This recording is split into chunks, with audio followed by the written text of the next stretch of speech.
गतिविधियां चल रही है और मैं समझता हूं कि ये दुर्भाग्यपूर्ण है इस देश के लोकतंत्र के लिए कि पश्चिम बंगाल में आज इस तरह की घटनाएं घट रही है। और स्वाभाविक रूप से मैं मानता हूं कि जिस तरह का हथकंडा अपनाया जा रहा है, जनता वहां की उत्तेजित है और जनता उन्हें मुंह तोड़ जवाब दे। क्या राष्ट्रपति शासन लगना चाहिए? जिस जगह पे रुका गया वो कौन सी जगह थी, बोला क्या गया? नहीं, मैं तो बॉर्डर से लौट करके आया, बांधवान काटिन से लौट करके आया, क्योंकि इस रास्ते से बाई रोड जा रहा था।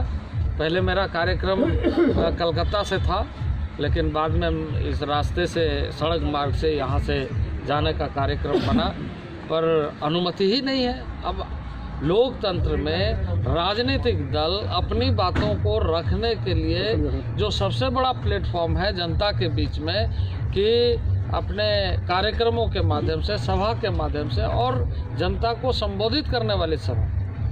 तो बंगाल में किस तरह का लोकतंत्र? ये पहले योगी का लोकतंत्र है ही नहीं, वहाँ लोकतंत्र है नहीं।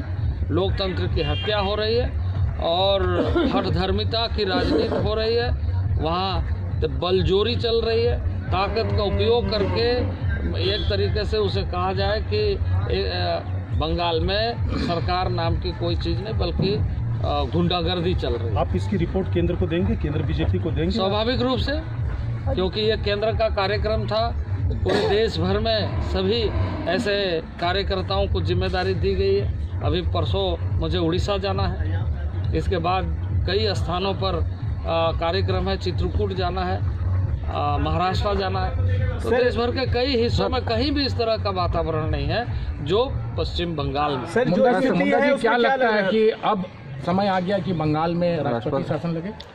स्वाभाविक रूप से संवैधानिक व्यवस्था में इन सारे चीज़ों को ध्यान में रखना चाहिए कि जिस तरह से भारतीय जनता पार्टी ही नहीं बल्कि तमाम ऐसे राजनीतिक दल जो भी लोकतांत्रिक मूल्यों पर विश्वास रखते, वो उनके ऊपर में पश्चिम बंगाल सरकार का विश्वास है। ये जो शारदा चिट फंड घोटाला है, उसके तहत जमशेदपुर की जादूगोड़ा से भी जुड़े थे, वहाँ भी एक बड़ा घोटाला हुआ था और सभी वहाँ बताते थे कि तृणमूल के नेताओं के पैसे उसमें लगे। सोनारी से सीबीआई की टीम 2 लोगों को पकड़ के भी ले गई थी। तो ये सारी जो जांच है वहाँ प्रभावित करने की कोशिश की जा रही है, तो झारखंड पर भी आंच आ सकती है, क्योंकि जब वहाँ वो जांच ही नहीं होने दे रही है। देखिए, ये सारे मामले जांच का है, मैं उस पर कोई टिप्पणी नहीं करूँगा। जांच निष्पक्षता के साथ हो और हो रही है, तो इसमें मुझे कुछ नहीं कहना है। जो भी इससे जुड़े हुए लोग हैं वो निश्चित रूप से सामने आएंगे, चाहे जितना भी कोशिश करें।